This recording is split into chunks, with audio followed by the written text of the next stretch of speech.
Why did Caitlin Clark trade coach Cheryl Reeve at Wnba All-Star Draft 2025? Revisiting the history and bad blood. If the Wnba All-Star Draft were a Netflix original, it'd have all the makings of a classic, loyalty, trash talk entertainment, and in true thriller fashion, a coach swap. In their first year as captains, Caitlin Clark and Napheesa Collier finalized their rosters. But the storyline everyone had their eyes on quietly vanished. This was supposed to be the moment the Caitlin Clark-Cheryl Reeve Olympic saga came full circle. Kind of the total opposite of last season's most-watched event, All-Star 2024. But that juicy twist never made it to the script. So, what actually happened? Why did Clark trade Coach Reeve? And does it have anything to do with the 2024 Olympics drama? Well, let's walk you through it. Caitlin Clark goes off script, swaps coaches with Phee at All-Star Draft. Before we get into the past, here's what actually happened. The player selections themselves were no real shockers. Caitlin Clark showed up to the Wnba All-Star Draft repping her Indiana Fever gear, while Napheesa Collier rocking an unrivaled shirt and making it very clear what her priority was. She picked her unrivaled co-founder Brianna Stewart first overall and went on to collect her whole Lunar Owls crew, Alicia Gray, Courtney Williams, and Skylar Diggins. The only player Collier picked who wasn't tied to unrivaled in some way was Wnba. Clark's team, meanwhile, is mostly non-unrivaled, 7 players not affiliated with the 3-on-3 league, including herself, Aya Wilson, and Fever teammates Aaliyah Boston and Kelsey Mitchell. But the real surprise didn't come from the player picks. It came from the coach situation. Clark, as the top vote-getter, was originally assigned Cheryl Reeve, head coach of the WNBA Best Minnesota Lynx. Collier, Reeve's actual player in Minnesota, was assigned Liberty head coach Sandy Brondello. Seems flipped, right? Well, both captains agreed. Despite not pulling off any player trades, Clark wasn't budging on trading Aaliyah Boston for Stewie. They did go through with a coaching trade. I don't know if this is in the rules. I don't really care, Clark said.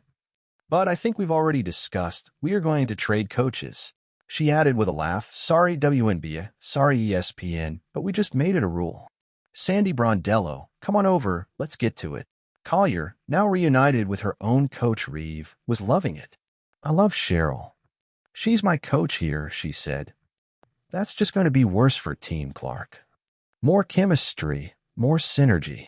Bad move, Caitlin, we're taking you down. Even Brondello took it all in stride, joking that her son texted her about the trade and calling it awesome to be part of history. But while no one explained why the swap happened, the history between Coach Reeve and Caitlin Clark pretty much does. Caitlin Clark and Cheryl Reeve, a complicated history. If you've been paying attention, you already know that the Tard move didn't exactly come out of nowhere. The history between the two, though never openly hostile, has always felt a bit complicated.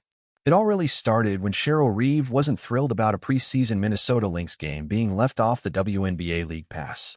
While a fan eventually live-streamed it to the tune of 400,000 plus viewers, Reeve didn't hold back. She publicly called out the league, suggesting that while Clark was getting tons of attention, the rest of the players deserved some shine too. She later clarified that it wasn't Clark's fault, but her comments were widely viewed as a jab at the rookie and the WNBA's all-in-on Clark marketing strategy. Reeve's social media activity didn't help. She'd reposted content criticizing how the league spotlighted Clark at the expense of others, even used hashtags like #12teams and #ThuisMarathonPlayer. When asked about a pro-Clark crowd during a Lynx game, Reeve famously brushed it off with, I don't give 2 SS.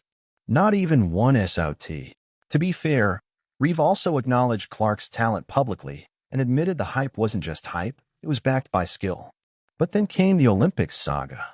Clark's exclusion from the 2024 Paris Olympics team became the storyline of the summer.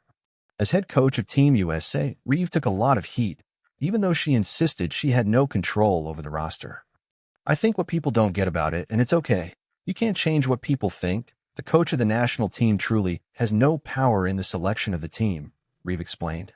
Still, many fans weren't buying it. The tension bubbled over during the 2024 All-Star Game. Clark, then a Fever rookie, played for Team WNBA against Reeve's Team USA, and the rookie stole the show. Despite scoring only 4 points, Clark broke the all-time rookie assists record with 10 dimes, and Team WNBA took down the Olympic squad. It felt like poetic justice for fans who felt Clark had been unfairly snubbed, and maybe even a statement from Clark herself. Since then, Reeve's tone around Clark has seemingly softened. But for a large part of the fanbase, the Olympic snub still stings, and Reeve is still seen as the face of that decision. So when Clark swapped Reeve for Brondello, it felt less like a random coaching trade and more like unfinished business. Maybe it was just about chemistry. Maybe it was strategy. Maybe it was vibes. But with that much history between Clark and Reeve, the storyline writes itself. And despite it all, there's no doubting Cheryl Reeve's coaching pedigree.